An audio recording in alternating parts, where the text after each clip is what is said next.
Allah subhanahu wa ta'ala, quand il nous élève, quand il nous met en épreuve, c'est là où on se rapproche le plus d'Allah. Quand on est dans l'opulence, on oublie qu'Allah subhanahu wa ta'ala, c'est lui qui donne. On oublie de se rapprocher d'Allah. On oublie. Mais dans l'épreuve, regardez-nous tous. Quand est-ce on prie Allah fermement, avec un cœur tendre, avec un cœur sincère? Quand? Eh bien justement, quand Allah subhanahu wa ta'ala, il nous met à l'épreuve. Quand on est dans l'épreuve, quand son fils est malade, notre fils est malade, ou notre mère est malade, ou notre père est malade, alors on demande à Allah sincèrement. Mais si on était toujours dans l'opulence, on oublie que c'est Allah qui donne.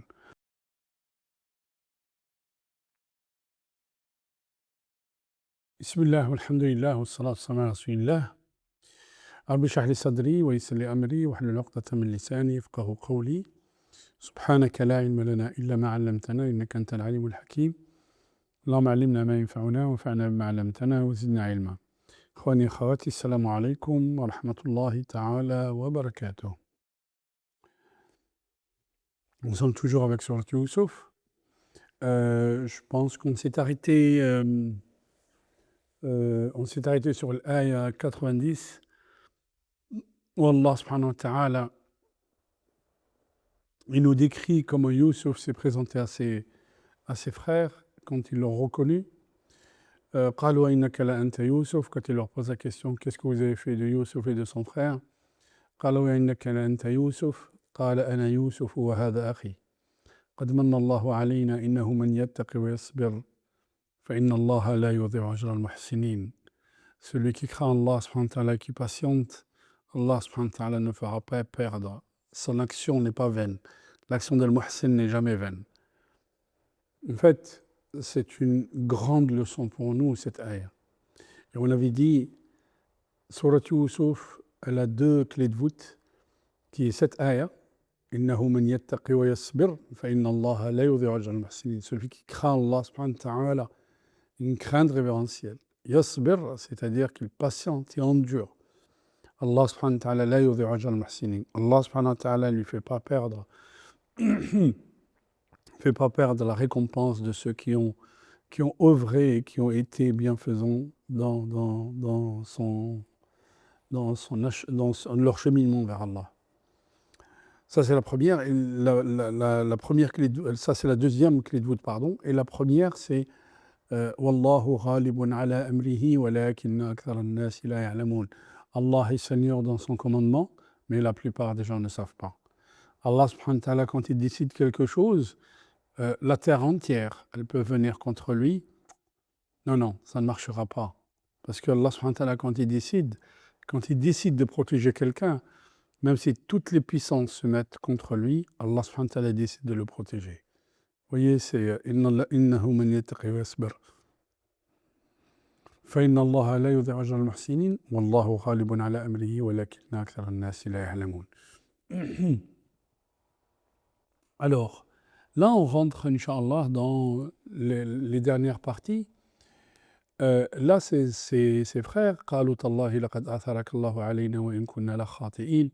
Allah subhanahu wa ta'ala, il t'a choisi, il t'a élevé parmi nous, et certes, nous étions vraiment dans l'erreur. قال لا تثريب عليكم اليوم يغفر الله لكم وهو أرحم الراحمين. Il leur dit, ne vous inquiétez pas, aujourd'hui Allah subhanahu wa ta'ala va vous pardonner, et en fait, et c'est lui le meilleur des miséricordieux, enfin le plus miséricordieux des miséricordieux. قال لا تثريب عليكم اليوم يغفر الله لكم وهو أرحم الراحمين. En fait, cette ayah, le prophète sallallahu alayhi wa sallam a utilisé cette ayah pour montrer à ses compagnons, en fait, quand le prophète sallallahu alayhi wa sallam, Mohammed, il arrive après 20 ans, après 21 ans d'adversité, de combat, après 21 ans de se faire agresser, enfin il s'est fait agresser pendant des années, ses compagnons ont été torturés, et Allah subhanahu wa ta'ala, il va ouvrir. À la 8e année de la présence du prophète sallallahu alayhi wa sallam à Médine, le prophète sallallahu alayhi wa sallam va conquérir la Mecque. Et quand il conquiert la Mecque, tous ceux qui lui ont fait la guerre, ils se réunissent, il les réunit tous, il est en position de force. il rentre à la Mecque avec 10 000 combattants. Il dit, qu'est-ce que vous pensez que je vais faire de vous aujourd'hui? Il dit, Khayrun akhun karim, wa ibnu akhin karim. Tu es notre frère et notre cousin. Hein. On espère qu'il n'y aura que du bon de toi. قال لا تقول لكم كما قال يوسف لإخوته. Je vais vous dire ce que Joseph ou Youssef a dit à ses frères. لا تثريب عليكم, ne vous inquiétez pas. اليوم يغفر الله لكم. Aujourd'hui, Allah subhanahu wa ta'ala vous pardonne. اذهبوا فأنتم الطلقاء. Dispensez, allez-y, partez. Vous êtes libres, faites ce que vous avez à faire. Ça nous montre le pardon, la magnanimité du prophète sallallahu alayhi wa sallam et le pardon de Youssef. La dernière fois, dans la dernière vidéo, j'ai oublié de mentionner quelque chose. En fait, que Youssef, ils lui disent, ses frères, ils disent, en parlant de son frère, ils disent, s'il a volé, parce qu'il y a son frère qui a volé aussi. Ça, c'est... En fait, Youssef, il comprend qu'il parlait de lui, mais il la garde au fond de lui-même. Ça, c'est la noblesse de caractère. J'ai oublié de citer ce terme. La noblesse de caractère, c'est que parfois, il ne faut pas réagir du tac au tac. Il ne faut pas réagir... et on vous dit ça avec les enfants, dans l'éducation de vos enfants, dans les relations de couple. Dans les relations de couple, il ne faut pas réagir au tac au tac. Et des fois, on voit des choses, il vaut mieux fermer l'œil. Pourquoi? Parce que quand on ferme l'œil, pardon, on pérennise la relation. Si vous voulez pérenniser une relation, il y a certaines choses sur lesquelles il ne faut pas s'arrêter. Comme on dit, laissez couler, laissez faire les choses. قال لا تثريب عليكم اليوم يغفر الله لكم ويرحم الراحمين. اذهبوا بقميصي هذا فألقوه على وجه أبي يأتي بصيرا وأتوني بأهلكم أجمعين. Il leur donne sa tunique. Regardez la tunique. C'est la tunique avec laquelle, enfin, ils sont venus avec la tunique pour accuser Joseph et dire à leur père, on est parti jouer et il a été mangé par le loup. C'est la tunique qui va l'innocenter. Et c'est la tunique qui va rendre la vue à son père. Il leur donne sa tunique, son qamis, dit ذهبوا به قال ذهبوا بقميصي هذا فألقوه على وجه أبي. Et jetez ce qamis sur la face de mon père. يأتي بصيرا وأتوني بأهلكم أجمعين. Il va retrouver la vue et venez avec toute votre famille, Inch'Allah. ولما فصلت العير قال أبوهم إني لأجد ريح يوسف لولا أن تفندون. Il dit, leur père, quand eux, ils vont démarrer, ils vont essayer de sortir d'Égypte, vont commencer à engager leur voyage. Leur père, qu'est-ce qu'il dit? Il est dans le pays de Canaan, il est en Palestine. Il dit, je sens l'odeur de Joseph. On vous dit, ce sentiment, il n'y a que le père ou la mère qui sent ce que ressent son fils, qui sent l'odeur de l'être aimé. L'odeur de l'être aimé, elle a une odeur particulière. Et leur père, il leur dit, je sens l'odeur de Joseph, alors qu'il est en Égypte. On a parlé de la vision qu'Allah subhanahu wa ta'ala il donne à ceux qui sont liés à lui. Pas au commun des mortels, hein, à ceux qui sont liés à Allah subhanahu wa ta'ala. Qu'est-ce qu'ils leur disent, qu'est-ce qu'ils lui disent, les gens qui sont avec lui dans le pays de Canaan? Pas ceux-là, parce qu'il a des enfants qui sont en Égypte et la famille qui est avec lui en Palestine. Qu'est-ce qu'ils disent? Tu es vraiment un égaré, tu es dans l'égarement total. Tu continues de parler de Youssef alors que Youssef, ça fait 40 ans qu'il n'est pas là. En fait, vous voyez bien, hein, on ne voit pas les choses de la même manière.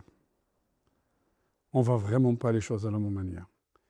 Il y a des gens qui sont très terre à terre et d'autres qui voient avec la vision d'Allah subhanahu wa ta'ala. Quand on est terre à terre, on ne sort pas de la terre. Mais quand on a la vision haute, la vision d'Allah subhanahu wa ta'ala, on voit les choses d'en haut. Et la vision d'en haut n'est pas la vision du bas. Ça n'a rien à voir.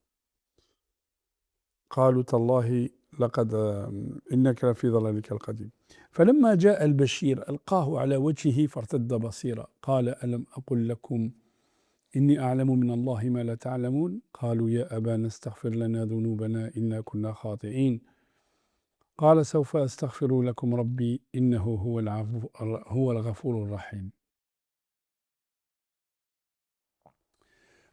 quand le messager il arrive chez Youssouf, chez Yaqub alayhi salam, il jette la tunique de Youssouf, il la jette sur son visage. Et Yaqub, qu'est-ce qu'il va faire? Il va retrouver la vue. Et quand il retrouve la vue, avec l'odeur de Youssouf, on dit, bah, il y en a qui disent c'est l'araq, c'est enfin, la sueur de Youssouf. Allahu a'lam. On ne sait pas. C'est un miracle d'Allah subhanahu wa ta'ala.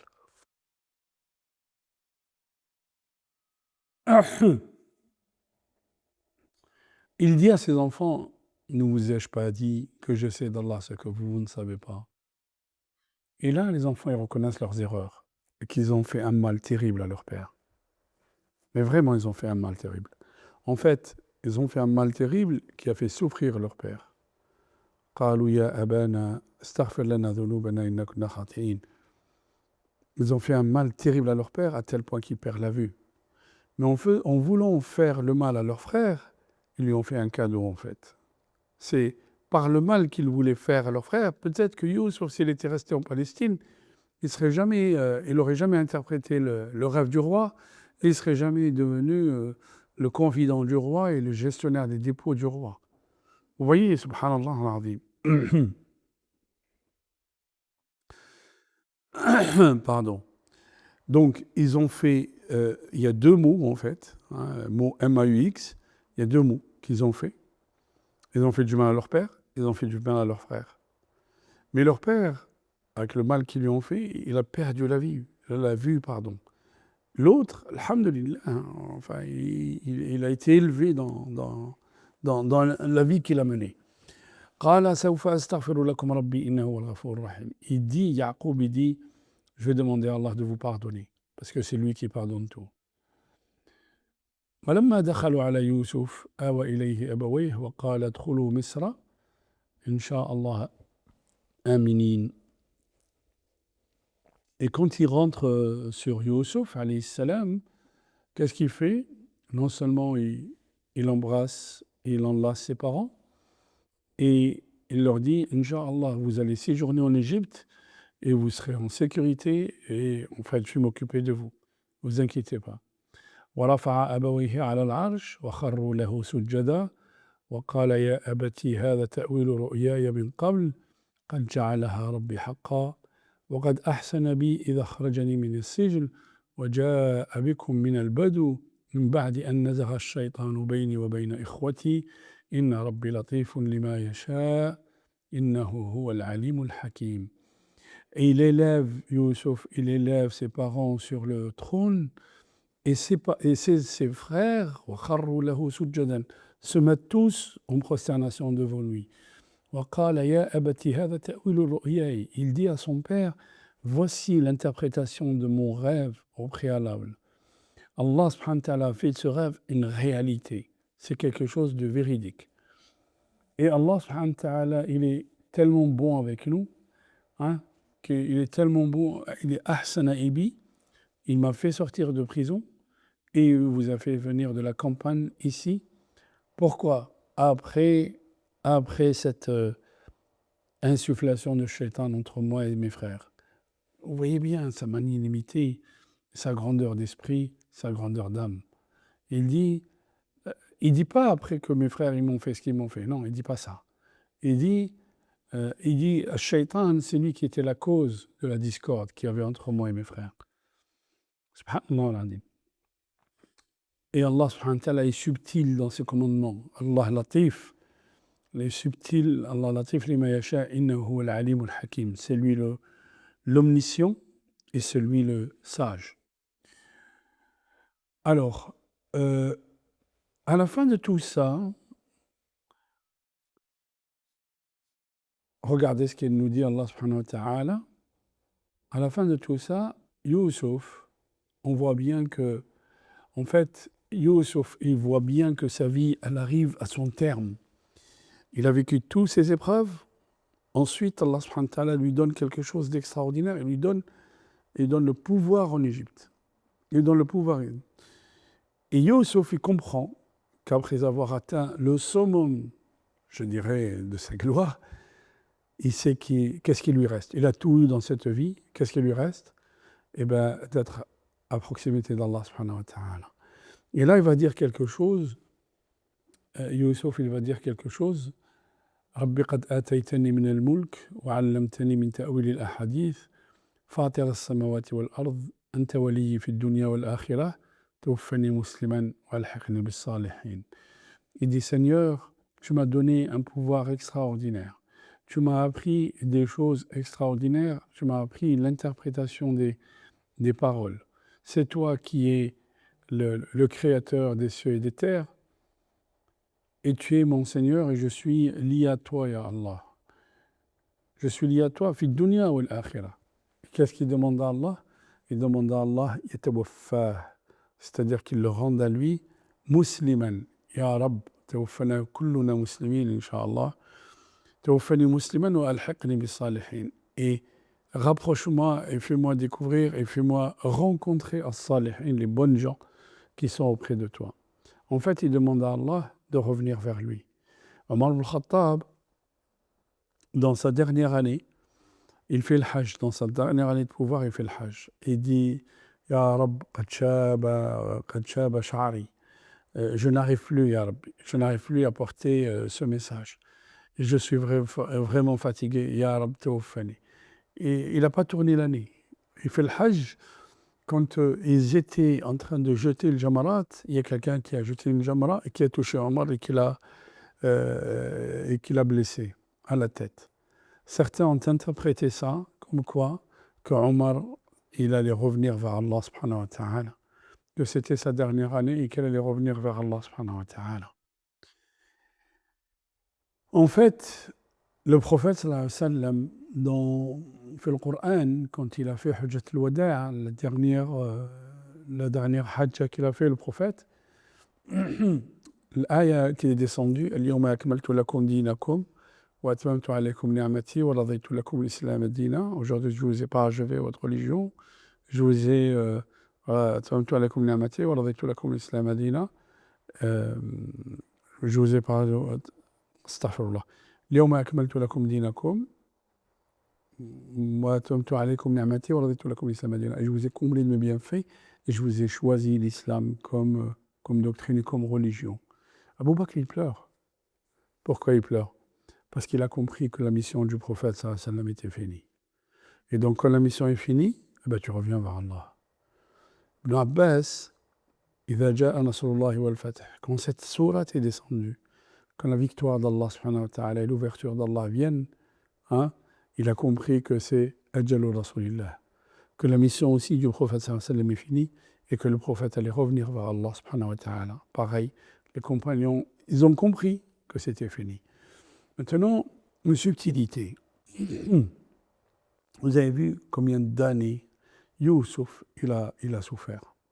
Vous avez vu combien d'années le prophète sallallahu alayhi wa sallam il a souffert. Vous avez vu combien d'années il a souffert.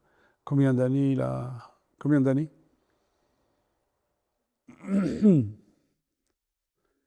Mais quand il y a eu les années d'opulence, quand il devient gouverneur, quand le prophète il conquiert la Mecque, combien d'années il est resté? Après la conquête de la Mecque, le prophète est resté 1 an et demi. Et après, il est parti chez Allah. Alors, on se pose la question, pourquoi les années de disette sont si longues et les années d'opulence sont courtes? Pourquoi Nuh, il reste 950 ans à appeler son peuple à Allah subhanahu wa ta'ala et le peuple ne répond pas? Et quand il y a eu le déluge, Nuh est resté dans les années d'opulence 50 ans. C'est quoi 50 ans devant 950 ans? C'est 0,5 pour 1000 en fait. Vous voyez, c'est... ok. C'est 5 pour 1000, pardon. C'est pas 0,5 pour 1000. C'est 5 pour 1000. Et c'est 0,5% de toute la vie de Nuh alayhi salam. Et Nuh alayhi salam, il va passer toutes ces années. Pourquoi on se pose la question? Pourquoi? Et on vous dit, la réponse est claire. Pourquoi on passe par les épreuves et après, quand il y a tamkin, comme on dit, quand Allah subhanahu wa ta'ala il les met au pouvoir, ou là, il voit que, comment dire, l'appel à Allah, c'est lui qui a eu le dernier mot, Allah il les rappelle. Parce que nous sommes ici pour une mission, d'abord. Ensuite, nous sommes ici pour une mission. La deuxième chose, c'est que Allah subhanahu wa ta'ala, quand il nous élève, quand il nous met en épreuve, c'est là où on se rapproche le plus d'Allah. Quand on est dans l'opulence, on oublie qu'Allah subhanahu wa ta'ala, c'est lui qui donne. On oublie de se rapprocher d'Allah. On oublie. Mais dans l'épreuve, regardez, nous tous, quand est-ce on prie Allah fermement, avec un cœur tendre, avec un cœur sincère? Quand? Eh bien justement, quand Allah subhanahu wa ta'ala, il nous met à l'épreuve. Quand on est dans l'épreuve, quand son fils est malade, notre fils est malade, ou notre mère est malade, ou notre père est malade, alors on demande à Allah sincèrement. Mais si on était toujours dans l'opulence, on oublie que c'est Allah qui donne. On oublie qu'Allah subhanahu wa ta'ala, nous avons besoin de lui. Donc le fait d'être dans l'adversité, ça titille notre estime de soi, ça titille notre foi, en disant mais c'est pas possible, ces gens-là ils voient pas que c'est la vérité. Ah, سنريهم آياتنا في الآفاق وفي أنفسهم حتى يتبين لهم أنه الحق أولم يكفي بربك أنه على كل شيء شهيد. Nous allons leur montrer nos signes dans leur propre âme. Hein? Jusqu'à ce qu'ils voient que c'est la vérité. Hein? Allah subhanahu wa ta'ala, il est témoin de toutes choses. Certes, ton Seigneur est témoin de toutes choses. C'est, subhanallah al-azim, ce sont les concepts qu'on doit avoir dans notre tête. Que si on passe par les épreuves, c'est parce qu'Allah subhanahu wa ta'ala, il veut nous garder éveillés, il faut nous garder près de lui. Comprenez ça, hein, mes chers frères, mes chères sœurs. Okay? Donc Youssouf, quand il voit que sa mission est finie, il demande la proximité d'Allah et de revenir vers Allah. Ensuite, Allah subhanahu wa ta'ala, il va nous donner la conclusion de ce récit. Il dit au prophète sallallahu alayhi wa sallam, ذَلِكَ مِنْ أَنْبَاءِ الْغَيْبِ نُوحِيهِ إِلَيْكَ وَمَا كُنْتَ لَدَيْهِمْ إِذْ أَجْمَعُوا أَمْرَهُمْ وَهُمْ يَمْكُرُونَ وَمَا أَكْثَرُ النَّاسِ وَلَوْ حَرَصْتَ بِمُؤْمِنِينَ. Allah subhanahu wa ta'ala dit au prophète, ceci est ce qu'on te raconte là, c'est du ghaib, c'est-à-dire c'est des choses auxquelles tu n'as pas assisté. C'est du ghaib, c'est de l'invisible. Hein, et tu n'étais pas là quand ils ont dit leur complot. Je ne sais pas si vous imaginez, le prophète, il est à la Mecque, dans un climat, l'ignorance, l'analphabétisme. Les gens ne connaissaient rien à l'époque. Et Allah lui ramène un récit avec précision et détail de Youssouf, de Nuh, de Suleyman. Hein? Allah subhanahu wa ta'ala dit, nous te racontons les détails de ce qui s'est passé avant toi. Qui pouvait avoir autant de détails? Et vous savez, l'histoire de Youssouf, elle est racontée dans la Bible. Mais il y a des choses, la ilaha illallah. Quand vous lisez ça, vous n'aimez pas le personnage. Alors que là, subhanallah, on est tout en compassion avec Yaqub et avec Joseph et avec Youssouf alayhi salam. Et après, Allah subhanahu wa ta'ala dit وَمَا أَكْثَرُ النَّاسِ وَلَوْ حَرَصْتَ بِمُؤْمِنِينَ. Même si tu déploies toute l'énergie qu'il faut, les gens ne croiront pas. La plupart des gens ne croiront pas. C'est ce que dit Allah subhanahu wa ta'ala dans le Coran. فَلَا تَحْزَنْ عَلَيْهِمْ. Allah subhanahu wa ta'ala dit, ne t'afflige pas. Nous avons descendu le verbe, nous avons descendu la parole d'Allah, nous avons descendu la lumière, mais les gens ne veulent pas croire. Eh bien, laisse-les. Pas croire, c'est Allah subhanahu wa ta'ala qui va juger tout le monde le jour du jugement. وَمَا تَسْأَلُهُمْ عَلَيْهِ مِنْ أَجْرٍ إِنْ هُوَ إِلَّا ذِكْرٌ لِلْعَالَمِينَ. Et tu n'es pas là pour demander un salaire, Ya Muhammad. Ceci, c'est juste un rappel pour l'humanité entière. Un rappel de quoi? Parce que le Coran, il s'appelle aussi dhikr. Un rappel de quoi? Un rappel de la finitude de l'être humain. Un rappel que nous allons tous retourner chez Allah subhanahu wa ta'ala et que nous allons être rétribués de ce que nous avons fait. C'est ça le rappel. Un rappel de la présence de Dieu. Un rappel qu'Allah subhanahu wa ta'ala, c'est lui qui gère cette vie. Oui. Un rappel de notre condition en tant qu'humain. Un rappel de la valeur et pourquoi notre présence sur terre. C'est ça en fait le rappel. C'est pour ça Allah subhanahu wa ta'ala dit وَمَا هُوَ إِلَّا ذِكْرٌ لِلْعَالَمِينَ وَكَأَيٍّ مِّنْ آيَةٍ فِي السَّمَاوَاتِ وَالْأَرْضِ يَمُرُّونَ عَلَيْهَا وَهُمْ عَنْهَا مُعْرِضُونَ وَمَا يُؤْمِنُ أَكْثَرُهُم بِاللَّهِ إِلَّا وَهُمْ مُشْرِكُونَ. Et combien de signes dans le ciel et sur terre, ils passent à côté. يَمُرُّونَ عَلَيْهَا, ils la voient même pas. il ne voit même pas les signes d'Allah subhanahu wa ta'ala à travers l'ayat, à travers les signes qu'il y a. Regardez dans la création tous les signes qu'il y a, mais il ne le voit pas. Il ne voit pas que c'est Allah, c'est la nature. La hawla wa la quwwata illa billah. La nature qui a cette précision, la nature elle fait bien les choses. Là, c'est Allah qui fait bien les choses. Cette précision, mais alors, précision, comme on dit un verbe d'orfèvre, cette précision dans l'univers et cette organisation de l'univers, c'est sûr qu'il y a un organisateur derrière, qu'il y a un créateur derrière. Et Allah subhanahu wa ta'ala dit وَمَا يُؤْمِنُ أَكْثَرُهُم بِاللَّهِ إِلَّا وَهُم مُشْرِكُونَ. La plupart, ceux qui croient en Allah, ils lui associent des choses. Tout à l'heure, on l'a dit.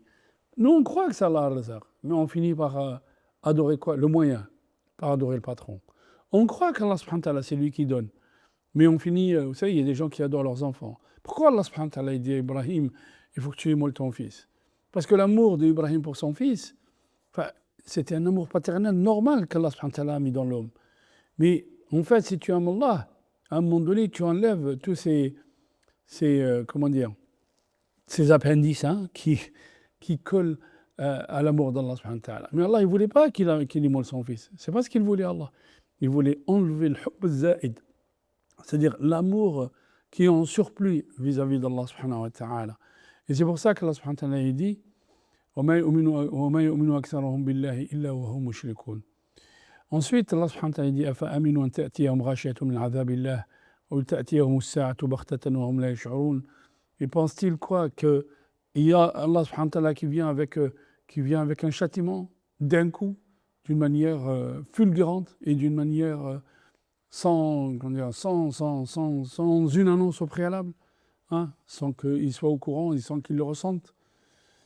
Et il dit au prophète, le prophète il dit قُلْ هَذِهِ سَبِيلِي أَدْعُو إِلَى اللَّهِ عَلَى بَصِيرَةٍ أَنَا وَمَنِ اتَّبَعَنِي وَسُبْحَانَ اللَّهِ وَمَا أَنَا مِنَ الْمُشْرِكِينَ. Allah subhanahu wa ta'ala, il fait dire au prophète, dis ceci est mon chemin. قُلْ هَذِهِ سَبِيلِي أَدْعُو إِلَى اللَّهِ. J'appelle à Allah. عَلَى بَصِيرَةٍ. J'appelle à Allah avec science et avec une vision claire. Moi et ceux qui sont avec moi. Et gloire à Allah, et je ne suis pas du nombre des associateurs.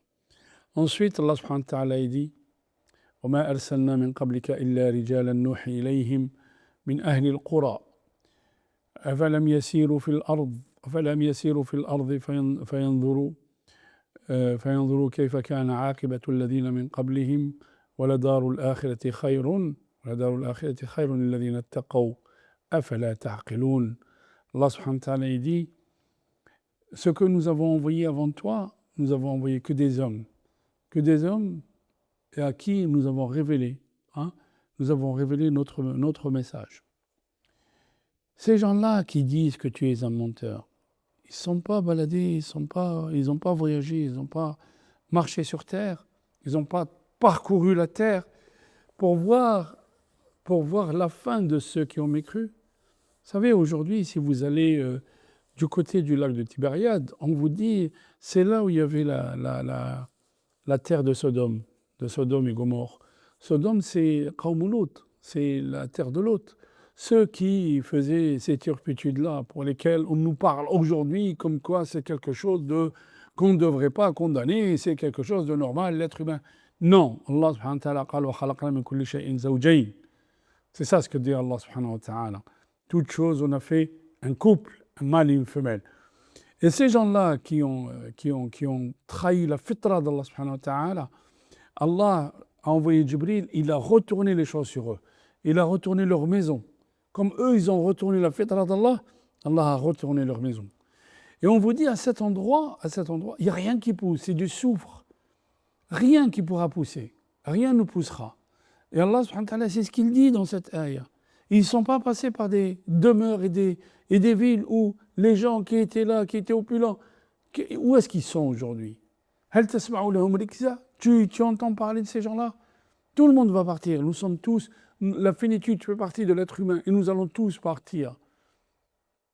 Et Allah subhanahu wa ta'ala dit, mais réfléchissez, afala ta'qiloun. L'akhira, c'est éternel, c'est une infinité c'est l'infini. Mais vous ne réfléchissez pas, vous préférez un plaisir éphémère devant un plaisir éternel. Mais vous ne réfléchissez pas, Allah subhanahu wa ta'ala dit. فَلَا تَعْقِلُونَ الْعَقْل s'adresse à l'aql. حتى إذا استيأس الرسل وظنوا أنهم قد كذبوا جاءهم نصرنا فنجي من نشاء ولا يرد بأسنا عن القوم المجرمين.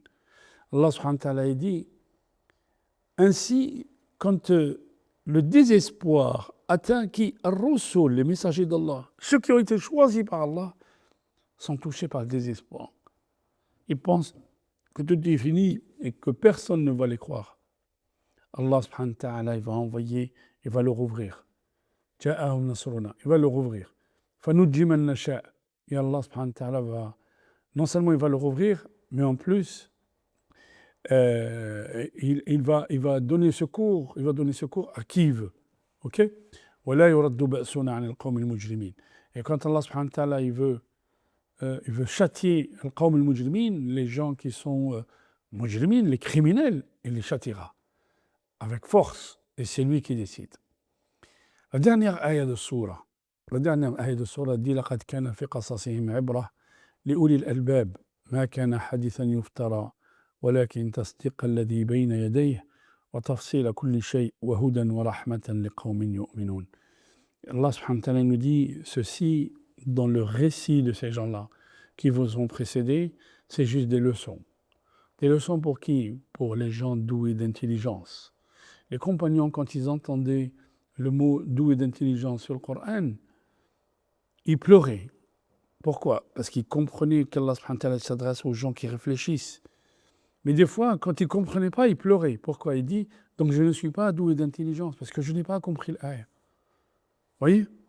Allah subhanahu wa ta'ala dit, dans le récit, et vous avez vu, on a traité le sujet, je veux dire, on n'a pas donné les 1000 sagesses que disent les ulama qu'il y a dans Surat Yusuf. Dans le sujet, il y a, وَمَا كَانَ حَدِيثًا يُفْتَرَى. C'est pas des choses que nous avons inventées. C'est juste une